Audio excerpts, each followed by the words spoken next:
Henry David Thoreau is credited with having said that the mass of men lead lives of quiet desperation and die with their song still inside them. Is that how you would like to live your life? A life of despair where you bury your potential, or would you like to live your life with creativity, meaning, and enthusiasm? It is as if we have this overbearing weight in our chest that communicates that something very important is just not right. This weight has the power to hobble us and prevent personal growth. I have observed patients describe this weight as intense boredom, the intense pain of loss or failure, the tension of irresolvable conflict, the anguish of inadequacy, the heavy darkness of aloneness, the despair of hopelessness, the restlessness of meaninglessness, and the angst of perpetual uncertainty. The source of this angst is what I label the existential burdens.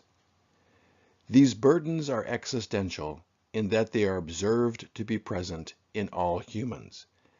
They are realities that are part of our essence. They are burdens in that they are a load that we must carry, no matter how oppressive or worrisome. No one else can carry these burdens for you. Every moment of our lives is pregnant with the potential of an existential crisis. That moment when we become paralyzed by questions regarding our life. Does our life have any meaning, purpose, or value? We are at some level, deep within our being, aware of this potential and the impact it could have. We do our best to keep a lid on it through distractions, actions, denial, and superstitions. We live in an age ripe with the potential for an existential crisis, where that man of quiet desperation is not so quiet anymore. If we are to have any hope of living a full and meaningful life, we need to address the following existential issues: the burden of isolation, the burden of meaninglessness, the burden of free choice and responsibility, the burden of mortality, and the burden of spiritual emptiness. If we do not address these areas, we will be ensuring that we will be one of the people Thoreau describes as living a life of quiet desperation. Yes, we may have fleeting moments of elation, but are more likely to have seasons of despair as our distractions are discovered to be inadequate. These existential burdens are a powerful force. If left unaddressed, they can lead to despair, greed, bitterness, anger, depleted resilience, and lost potential. If, on the other hand, these areas are acknowledged, accepted, and addressed properly, they can be a source of unbelievable energy, creativity, and spiritual awakening. If we desire to be the vibrant, creative humans that God intended, then we need a plan for dealing with these deeply troubling issues.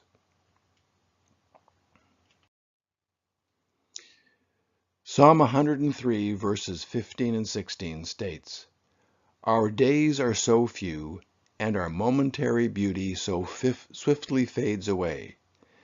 Then all of a sudden we're gone, like grass clippings blown away in a gust of wind, taken away to our appointment with death, leaving nothing to show that we were here." Life is short, and the longer you live, the more you realize how quickly time and life passes by. And then it is over. One day it will be over for every one of us. There is no escaping the reality of our mortality. In this section, I will be dealing with the existential burden of mortality. Our eventual death is an issue that all human beings must face. For many, the subconscious anxiety caused by a fear of death is behind a lot of their daily anguish. This burden affects us all. We are all going to die. This fear of death, or the fear of the process of dying, is called thanophobia. The essence of this burden is not death itself, because it is unlikely we can fear something we have not experienced. The essence of this burden is the fear of separation. Separation from ourselves, others, our dreams, goals, what we value, our purpose, and our sense of meaning. What we fear is not death. We fear ultimate, permanent separation. We fear uncertainty and change, and death represents the biggest change we will ever experience, the change from being to not being. To honestly wrestle with this burden means we must struggle with our sense of meaning and purpose. As you approach the end of your life, you will face how meaningless and self-centered most of your life has been, and this can be a lot to bear. Having to face meaninglessness and life's disappointments will often lead to a crisis. The Hebrew word for hell is Sheol, meaning a place of no return or a place of exile. This is the burden of mortality. We live in the shadow of hell. This is a reality we need to acknowledge and accept. It is not healthy to live oblivious to death or to live in constant fear of death. If we can gain an understanding of this burden, it will greatly aid in our ability to value and wisely use the very short time we are alive. Embracing the burden of mortality can greatly enhance your life. So in day-to-day living, how does this burden show itself? It may show itself as fear or anxiety. This fear of death is often disguised by worry about your health or the health of those you love. This worry leads to a compulsive drive to get and stay healthy. In the medical field, we refer to these individuals as the worried well. Billions of dollars a year are spent on supplements, health spas, and unproven innovative treatments to push aside the concept of one's ultimate demise. To face this burden of mortality head-on, day-to-day is just too troubling, but the reality of our eventual death cannot be ignored, so it impacts our lives in subtle ways.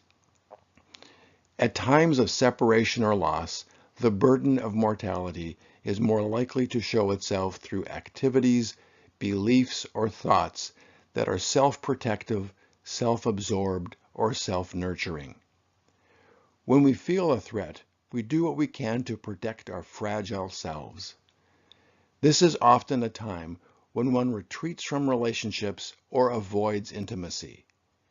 Intimacy in relationships requires that we are vulnerable, and when we feel threatened, we do not want to increase our sense of vulnerability. This is also the time that solitude is avoided. Solitude represents isolation, and isolation intensifies the awareness of loss.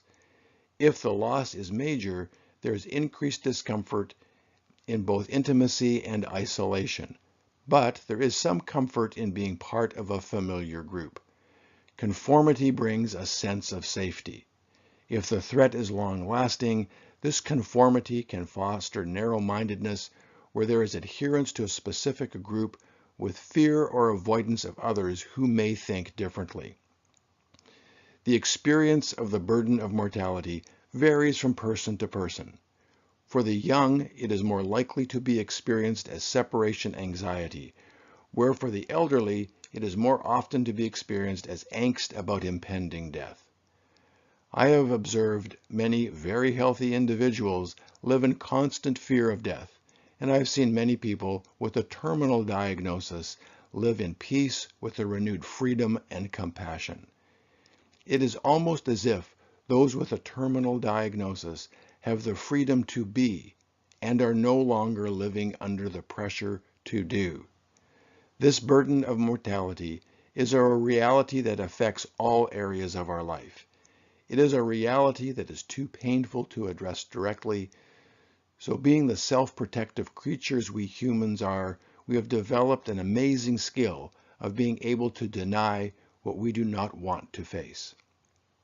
It has been reported that most people do not believe they will die. Denial can be helpful as a way of finding a safe harbor while figuring out the next path to take. But if denial becomes a way of life, it quickly becomes destructive. When faced with the obvious reality of our death, it takes an enormous amount of energy to maintain a life of denial. We end up expending enormous amounts of energy in the act of self-protecting. This type of denial is not deliberate deception or lying. It is psychological hiding from the truth or reality.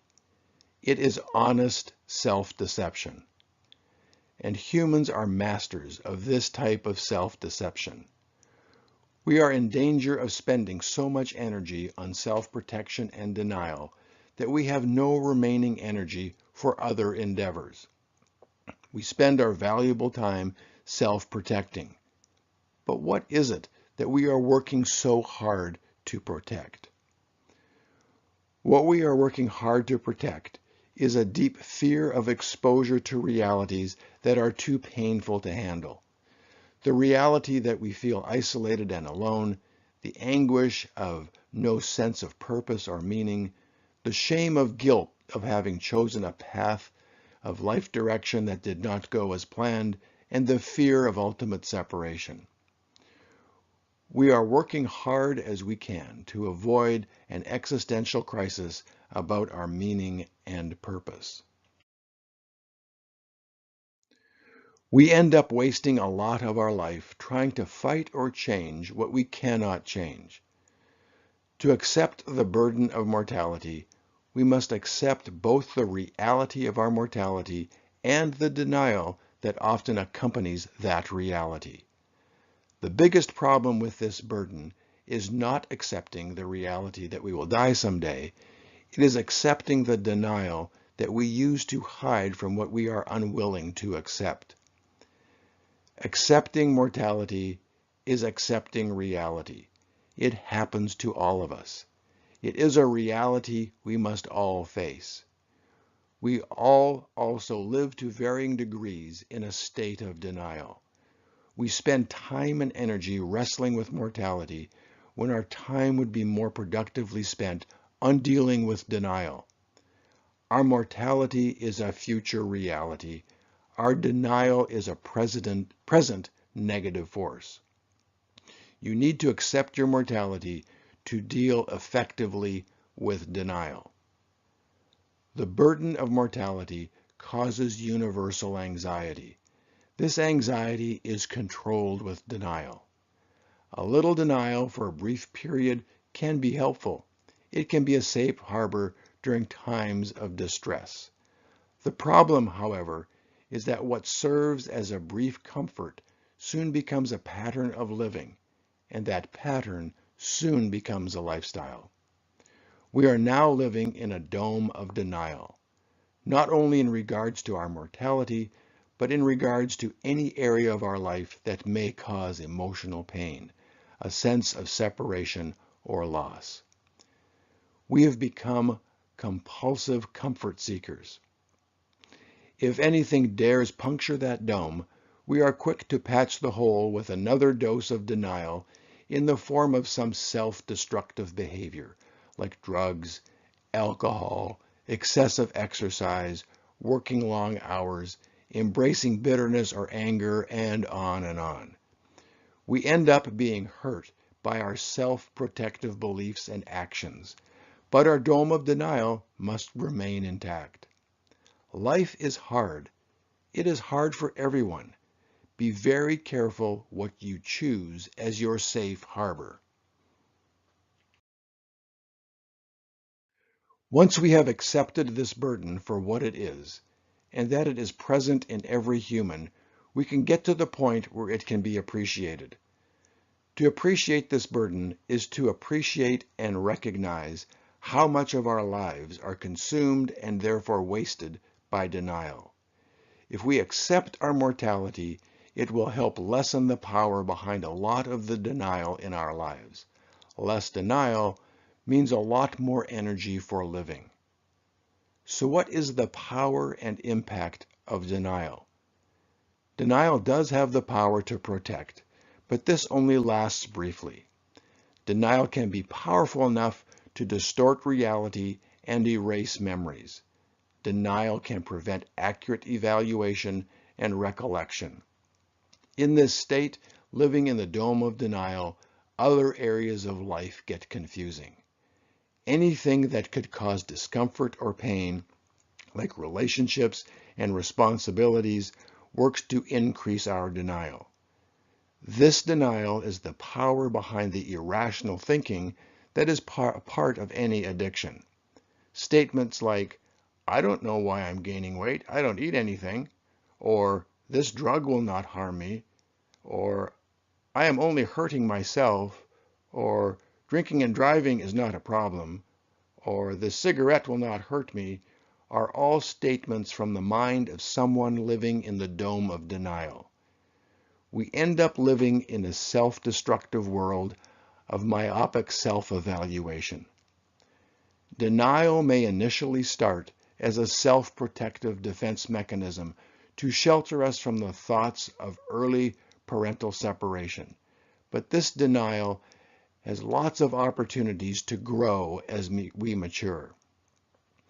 Any significantly painful childhood event can greatly increase the growth and development of denial. The experience of abuse at a young age, the experience of trauma, or the death of a loved one can make life without denial seem impossible to bear. The main and negative impact of adverse childhood experiences may be their effect on the development of denial. But these are not the only things that can foster greater denial.